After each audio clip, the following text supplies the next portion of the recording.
Hello আসসালামু আলাইকুম friends, কেমন আছো তোমরা? আশা করি তোমরা খুব ভালো আছো আর আমিও ভালো আছি। হ্যাঁ ফ্রেন্ডস, আমার বাড়িতে দুদিন দিয়ে কেউ নেই বাড়িতে, তার জন্য আমাকেই রান্না বান্না করতে হচ্ছে। তো তার জন্য ভাবছি কী রান্না বান্না করবো। তো হ্যাঁ ফ্রেন্ডস, আমাদের ভাবছি কিছু চিকেন আনলাম, দিয়ে ভাবছি কেন চিকেনই রান্না হোক। আর আলু ভাজতে লেগে গেছি ফ্রেন্ডস, দিয়ে ধরো চিকেনটা ধুতে দিয়ে দিয়েছি, গামলার ভিতরে জল দিয়ে ভিনেগার দিয়ে ধুতে দিয়ে দিয়েছি, কেন রক্ত সব যা থাকবে সব ব্লাড সব বার হয়ে যাবে।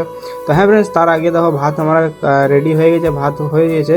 দেখো চিকেনটা আমাদের কষতে কষতে আমরা টমেটোটা দিয়ে দিলাম। হ্যাঁ ফ্রেন্ডস, একটু চিকেনটা দিয়ে দিলাম, দিয়ে দেখো আমাদের খিদে পেয়ে গেছে, কেন সকাল থেকে কিছু খাওয়া হয়নি, সেরকম চাটা খাওয়া হয়েছে, তার জন্য চলে গেলাম ভাত খাওয়ার জন্য। দুপুরও হয়ে গেছে, তো খাওয়ার টাইম হয়ে গেছে, তার জন্য চলে গেলাম বন্ধুরা। দিয়ে দেখো কত সুন্দর চিকেনটা হয়েছে, তোমাদেরকে দেখাচ্ছি ফ্রেন্ডস তুলে আমি। তো হ্যাঁ ফ্রেন্ডস, দেখো কত সুন্দর চিকেনটা হয়েছে, আর তোমাদেরকে আমি খেয়েও দেখাচ্ছি ফ্রেন্ডস কীরকম হয়েছে, নিশ্চয়ই কমেন্ট করে জানাবে। তো হ্যাঁ ফ্রেন্ডস, চিকেনটা খেতে যা লাগলো খুব সুন্দর টেস্ট হয়েছে, কিন্তু একটু ঝালটা কম হয়েছিল, তার জন্য আমি একটু লঙ্কা নিয়ে নিয়েছি। চলো বাই বন্ধুরা।